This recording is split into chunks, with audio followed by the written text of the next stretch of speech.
6-7 example देता हूँ, तुलना करके देखिए। नंबर 1, उस छोटू से तुलना कीजिए जो ढाबे पे खाना खिलाता है। 6 साल का था तब से चाय बेच रहा है, चाय के कप धोता है, कोई ह्यूमन राइट्स नहीं है, कोई संडे नहीं है, किस दिन पिटाई हो जाएगी पता नहीं, पूरे महीने काम करने के बाद 100-200 रुपये मिल गए तो गनीमत है, वरना वो भी नहीं मिलेगा। नंबर 2, उस डोमेस्टिक हेल्प के बारे में सोचिए जो अपने घर पे रहते हैं, 24 घंटे रहते हैं, कोई वीकेंड नहीं होता है, 24/7 काम करना है, रात को सो भी रहे हैं तो आपका प्रेरोगेटिव है कि उठा सकते हैं उनको, कोई पर्सनल लाइफ नहीं है, दोस्तों से बात नहीं कर सकते हैं, क्योंकि दोस्तों से बात होगी तो मालिक सोचेगा सुगबुगाहट चल रही है, मेरे खिलाफ रिवोल्ट होने वाला है। कोई पर्सनल लाइफ नहीं। इससे अच्छा एग्जाम्पल चाहिए, जो महिलाएं बाहर नौकरी नहीं करती हैं उनके बारे में सोच लीजिए, जिनको हाउस वाइफ कहते हैं, गृहिणी कहते हैं। गृहिणी का 7 डे वर्क वीक होता है, पतियों का आमतौर पर 5 या 6 होता है।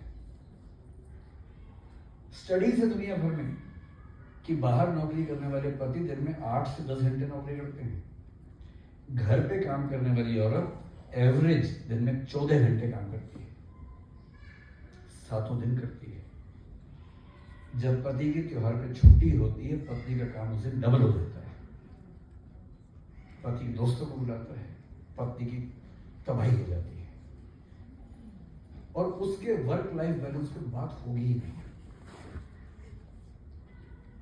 आपके टॉयलेट जिस सीवर से कनेक्टेड हैं, उस सीवर में जब मामला फंस जाता है, उसको साफ करने के लिए कुछ लोग उसके अंदर उतरते हैं, और हर 3-4 महीने में खबर आती है कि 3 लोग सफाई करते हुए मर गए मीथेन गैस से। कोई वर्क लाइफ बैलेंस नहीं उनके पास। वो ये भी नहीं कह सकते कि नहीं जाएंगे गंदगी के अंदर, गंदे नाले के अंदर नहीं उतरेंगे, सीवर के अंदर नहीं उतरेंगे, उतरना है उनकी जॉब है, मरना है उनकी जॉब है। गंदगी के पहाड़ जो हमने इकट्ठे किए हैं, प्लास्टिक फैला के, उनकी सफाई करने के जो लोग काम करते हैं, उनकी एवरेज लाइफ 30 साल है, क्योंकि मीथेन गैस से मर जाते हैं। उनकी लाइफ एक्सपेक्टेंसी 30 साल है। भारत की 71 ईयर्स है, उनकी 30 साल है। उनको पता है कि वो जहां काम करने जा रहे हैं वहां मीथेन गैस ज्यादा है, सांस की दिक्कतें होंगी, और 30 मैक्सिमम 35 साल होते होते सब आ जाते हैं। उनकी तरफ से मामला कभी उठा ही नहीं वर्क लाइफ बैलेंस का। पुलिस का आदमी होली दिवाली पर 36 घंटे की नौकरी करता है बिना अपने घर जाए। 36 घंटे नौकरी करने के बाद अपने एसएचओ अपने सीनियर से, वो अपने सीनियर से कैसी कैसी भाषा सुननी पड़ती है, कई बार कुछ गलती हो जाए तो हम इमेजिन नहीं कर सकते। गालियों की भाषा होती है उस डिपार्टमेंट की वर्क कल्चर में, नॉर्म है।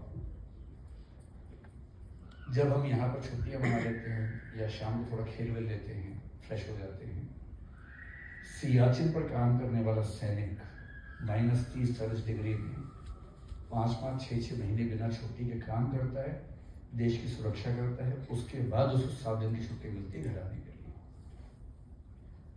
वहाँ वर्क लाइफ बैलेंस नहीं होता है। मेरा तरीका ये है कि जब जब मुझे लगता है कि मेरी जिंदगी खराब है, मैं अपने से खराब वाले 5 एग्जाम्पल सामने लेके रख लेता हूँ, और मुझे लगता है मैं तो बहुत ठीक हूँ। और सच ये है कि हम सब बहुत ठीक हैं, बस हमने नए मुहावरे ज़रा सुने हैं, हम परेशान हो गए हैं कि बैलेंस बिगड़ा हुआ है। और बैलेंस बिगड़ा नहीं हुआ, लेकिन आपके बैलेंस को लेकर मैं एक बस आखिरी बात, आपने इशारा कर दिया ना, हाँ मैंने देखा तब आपने किया, आपने ऐसे नहीं किया। तो एक आखिरी बात जो आपसे विशेष, मुझे पता है कि आपने जो उम्मीद से बोला था मैं उसको उल्टा बोलने वाला था, पर ठीक है, कभी कभी उल्टा बोलने वाले की बात सुननी चाहिए। सारे आपकी बात ही बोलने लगे तो इको चैम्बर बन जाएगा, और इको चैम्बर में अच्छी बात नहीं है।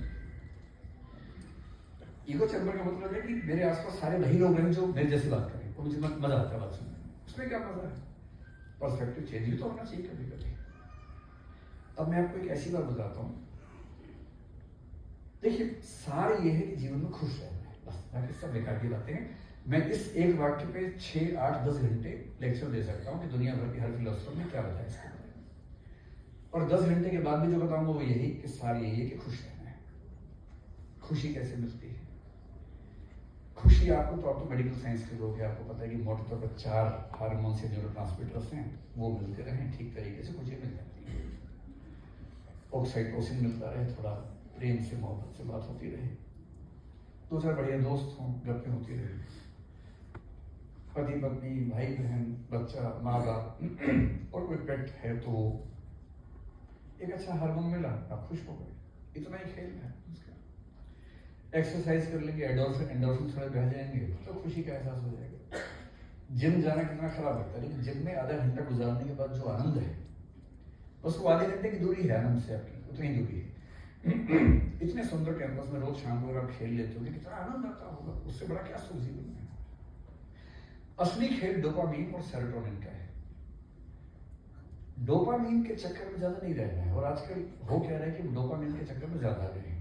डोपामीन कहता है कि ये अचीव करो मजा आएगा, अब ये कर दो मजा आएगा, लगातार never ending chain of targets, अब ये कर दूंगा मैं वो कर दूंगा, मजा आता है और फिर और मजा चाहिए और हाई चाहिए, तो या तो आदमी ड्रग्स में चला जाता है या डिप्रेस होने लगता है, क्योंकि उतना मजा लगातार आता नहीं है, एक लेवल के बाद बंद हो जाता है। जिंदगी का जो सार है ना, जिसको है क्या होमोस्टेसिस से आप लोग बोलते हैं, जो सेरोटोनिन का सार होता है कि एक बैलेंस में रहना है, और बैलेंस में रहने के लिए एक शब्द चलता है जिसको बोलते हैं यूडेमोनिया, और इसका मतलब है कि जिसको स्टेबल किस्म का आनंद मिलता है, अभी आया अभी चला गया वो नहीं। अगर आप चाहते हैं कि स्टेबल किस्म की हैप्पीनेस मिले तो कैसे मिलेगी? मेरी सलाह पे 2 किताबें पढ़ लीजिएगा। एक किताब बड़ी प्रसिद्ध है, इकिगाई नाम की है, उसको देख लीजिएगा, और एक किताब विक्टर फ्रैंकल नाम के आदमी ने लिखी है, मैन्स सर्च फॉर मीनिंग। ये आदमी वो है जो ऑश्विट्ज़ कंसंट्रेशन कैंप में हिटलर का गुलाम था, साइकेट्रिस्ट था बहुत बड़ा, सिगमंड फ्रॉइड, एडलर यूंग के ग्रुप का था, बाद में उनसे होने लगा था थोड़ा सा,